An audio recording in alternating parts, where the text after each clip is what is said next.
আসসালামু আলাইকুম। কুরবানি ঈদ মানে কাবাবের সমাহার। কুরবানি ঈদে সাধারণত আমরা নানা রকম কাবাব বানিয়ে থাকি।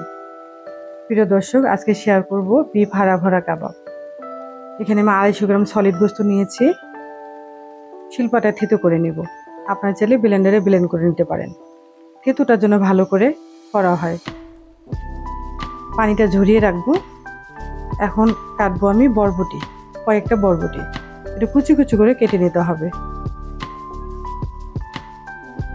যারা ভিডিওটি দেখছেন অনেকভাবে কাবাব খেয়েছেন, এভাবে একবার বানিয়ে খাবেন। বরবটিটা হালকা সেদ্ধ করে নেব। গরম পানিতে দিব, কারণ বরবটি কালার জন্য কোনোভাবে চেঞ্জ না হয়। খুব বেশি সেদ্ধ করা যাবে না। ঝরিয়ে নেব। এটা ব্লেন্ডারে ব্লেন্ড করে নিতে হবে। এখন আমি আগে থেকে দুটো সেদ্ধ করা আলু গ্রেট করে নেব। আর দিব ব্লেন্ড করা বরবটি, ধনিয়া পাতা কুচি। গোস্তের চেয়ে কোনোভাবে সবজি বেশি হওয়া যাবে না, তাহলে খেতে ভালো লাগবে না।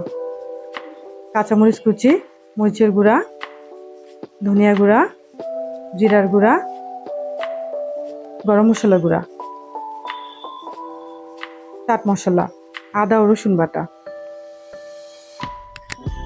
হলুদের গুঁড়া, স্বাদ মতো লবণ। এখন অ্যাড করব আমি বেসন, 1.5 টেবিল চামচ। বেসনটা দিলে বাইন্ডিংটা ভালো হবে। মাখাতে হবে খুব ভালো করে। হাতে তেল মেখে কাবাবের শেপটা দিতে হবে। নতুন নতুন ভিডিও পেতে আমার পেজে ফলো, চ্যানেলে সাবস্ক্রাইব করতে পারেন। এটা ডুবো তেলে ভাজতে হবে, আর একেবারে লো হিটে ভাজতে হবে। একটু বাটার দিয়েছি, আপনার চাইলে বাটারটি স্কিপ করতে পারেন।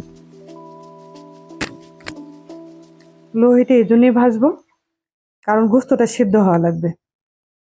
গোস্তটা সেদ্ধ হতে সময় লাগবে। একটু সময় নিয়ে করেছি।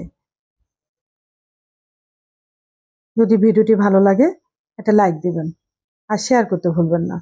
তো গরম গরম ভাতের সাথে, বিকেলে চায়ের সাথে খুবই মজাদার একটা কাবাব। কেমন হলো কমেন্টে জানাবেন। ভালো থাকবেন, সুস্থ থাকবেন। আল্লাহ হাফেজ।